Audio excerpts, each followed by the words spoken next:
नमस्कार, आदाब। मैं हूं आपके साथ जैस्मिन शर्मा और इस वीडियो में हम बात करेंगे फिलिस्तीन की। पिछले 24 घंटे में ब्रिटेन, कनाडा, ऑस्ट्रेलिया और पुर्तगाल ने फिलिस्तीन को एक स्वतंत्र और संप्रभु राष्ट्र के रूप में औपचारिक मान्यता देने का ऐतिहासिक कदम उठाया है।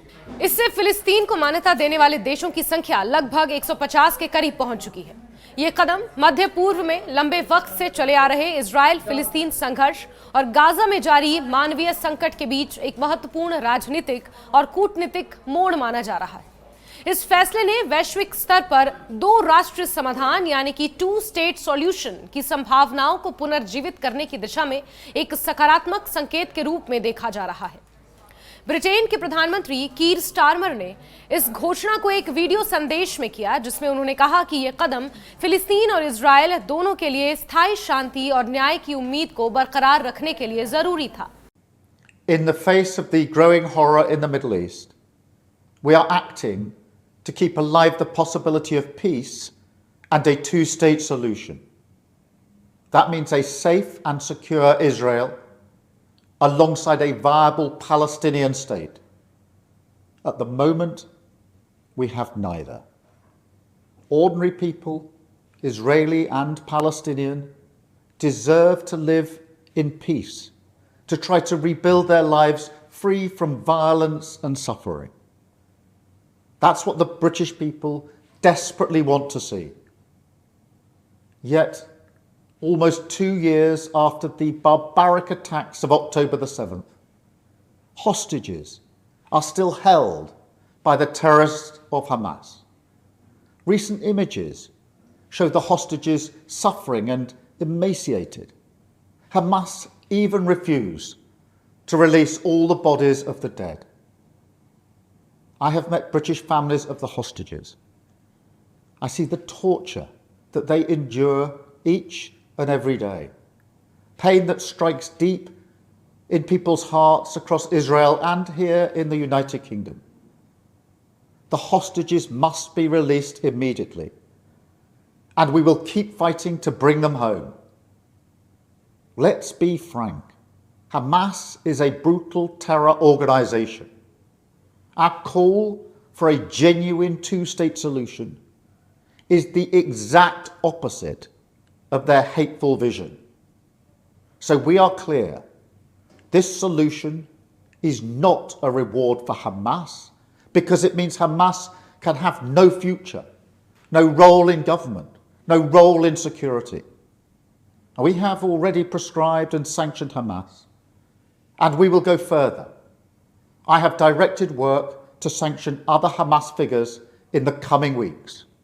उन्होंने साफ किया कि इस फैसले का मकसद इजराइल को कठोर सजा देना नहीं, बल्कि गाजा में जारी हिंसा और सैन्य कार्रवाइयों को कम से कम कानूनी और मानवीय ढंग से संचालित करने के लिए दबाव बढ़ाना है। इस घोषणा से पहले उन्होंने गाजा के हालात की गंभीरता को लेकर इजराइल की सैन्य कार्रवाइयों की आलोचना भी की थी और कहा था कि अगर इजराइल युद्ध विराम के लिए सहमति देता है और मानवीय सहायता पहुंचाने की अनुमति देता तो शायद इस तरह का कदम नहीं उठाना पड़ता। कनाडा ने भी फिलिस्तीन को मान्यता देते हुए कहा कि ये उनके लिए 2 राष्ट्र समाधान को बनाए रखने और मध्य पूर्व में स्थायी शांति लाने की दिशा में एक भरोसेमंद प्रयास है।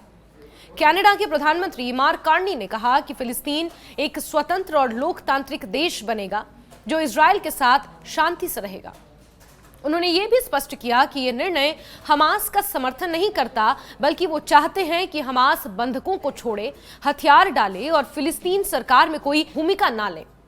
ऑस्ट्रेलिया के प्रधानमंत्री एंथनी एल्बनीज ने भी इस विचार को दोहराते हुए फिलिस्तीनी लोगों की आजादी की इच्छा का सम्मान जताया और कहा कि यह कदम दोनों देशों के बीच शांति स्थापित करने के प्रयासों की पुष्टि है।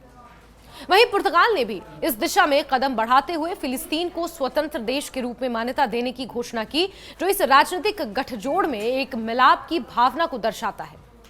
फ्रांस ने भी घोषणा की है कि वो जल्द ही संयुक्त राष्ट्र यानी कि यूनाइटेड नेशंस में फिलिस्तीन को मान्यता देने वाले देशों के पक्ष में मतदान करेगा, जिससे फिलिस्तीन को सुरक्षा परिषद के 5 स्थायी सदस्यों में से 4 का समर्थन मिल सकेगा।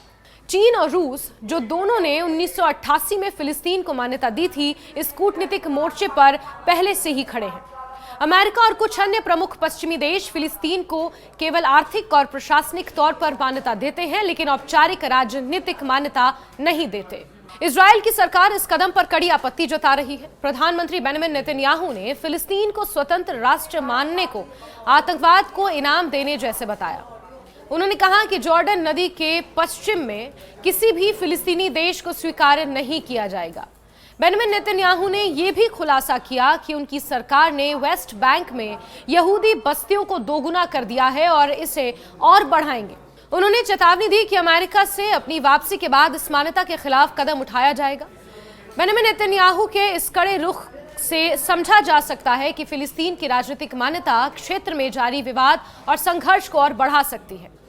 आगे बढ़े तो फिलिस्तीन को संयुक्त राष्ट्र में परमानेंट ऑब्जर्वर स्टेट का दर्जा हासिल है, जिसका मतलब यह है कि फिलिस्तीन संयुक्त राष्ट्र के कार्यक्रमों में शामिल हो सकता है, लेकिन वोटिंग का अधिकार नहीं रखता। फिलिस्तीन को अब तक करीब 75% सदस्य देशों ने मान्यता दी है और इस नए कदम से यह संख्या और बढ़ेगी, जिससे मध्य पूर्व में 2 राष्ट्र समाधान की संभावना फिर से जीवित होगी। इस मान्यता से फिलिस्तीन के लिए अंतर्राष्ट्रीय मंचों में अपनी आवाज और दावों को मजबूती से रखने का अवसर भी बढ़ेगा। ब्रिटेन, फ्रांस, कनाडा और ऑस्ट्रेलिया ने इस मामले में अपने राजनीतिक हितों को देखते हुए कदम उठाया है। ब्रिटेन और फ्रांस दोनों ही ग्रुप G7 और UN सुरक्षा परिषद के स्थायी सदस्य हैं, इसलिए इनका रुख मध्य पूर्व के वैश्विक राजनयिक समीकरणों पर गहरा प्रभाव डालता है। ब्रिटेन की यह पहली बार की गई आधिकारिक मान्यता है, जो कीर स्टारमर सरकार की गाजा संघर्ष के प्रति जवाबदेही और शांति प्रक्रिया को आगे बढ़ाने की प्रतिबद्धता को दर्शाती है। कनाडा और ऑस्ट्रेलिया के कदमों से यह भी जाहिर होता है कि पश्चिमी दुनिया के कुछ हिस्से फिलिस्तीन के लिए एक न्याय संगत समाधान चाहते हैं, जबकि संयुक्त राज्य अमेरिका फिलहाल इस मामले में अलग रुख बनाए हुए है। फिलिस्तीनी राष्ट्रपति महमूद अब्बास ने इस मान्यता को एक ऐतिहासिक कदम बताते हुए इसे क्षेत्र में स्थायी शांति के लिए जरूरी बताया है। फिलिस्तीनी विदेश मंत्रालय ने भी इसका स्वागत किया है और कहा है कि यह कदम आधिकारिक तौर पर 2 राष्ट्र समाधान को बचाने और शांति स्थापना की दिशा में महत्वपूर्ण योगदान होगा। हालांकि गाजा में जारी हिंसा और इजराइल हमास संघर्ष के चलते फिलिस्तीन की स्थिति बेहद नाजुक है। हजारों की संख्या में यहां मासूम लोग मारे जा चुके हैं, लाखों विस्थापित हो चुके हैं। इस मान्यता के बावजूद क्षेत्रीय विवाद और सुरक्षा की चिंताएं बरकरार हैं, जो कि राजनीतिक समाधान के रास्ते में एक बड़ी बाधा बनी हुई है। यह निर्णय वैश्विक राजनीति की गूढ़ता को दर्शाता है, जिसमें शक्तिशाली राष्ट्र अपने हितों और मान्यता के आधार पर अंतर्राष्ट्रीय पहचान और समर्थन को प्रभावित करते हैं। फिलहाल 2 राष्ट्र समाधान की परिकल्पना को बचाए रखने की कोशिश में यह कदम मध्य पूर्व की कहानी में एक नया अध्याय जोड़ने जैसा है। समय बताएगा कि यह राजनीतिक और मानवतावादी सिनर्जी क्षेत्र में स्थिरता ला पाएगी या संघर्ष को और जटिल बनाएगी। लेकिन एक बात तो तय है कि फिलिस्तीन ने अपने लिए अब तक की सबसे बड़ी कूटनीतिक सफलता हासिल की है, जिसे नाभि की तरह केंद्र मानते हुए कई देश आने वाले दिनों में इसका समर्थन बढ़ाएंगे। हालांकि फिलिस्तीन की मान्यता पर G7 देश फिलहाल बटे हुए नजर आ रहे हैं। कनाडा और यूके ने औपचारिक मान्यता दे दी है, वहीं अमेरिका, इटली, जापान, जर्मनी मान्यता देने के पक्ष में नहीं है। फिलिस्तीन को मान्यता देने वाले देशों पर नेतन्याहू भी भड़क चुके हैं। उन्होंने कहा है कि फिलिस्तीन स्टेट को मान्यता देना मतलब हमास को इनाम देने जैसा है।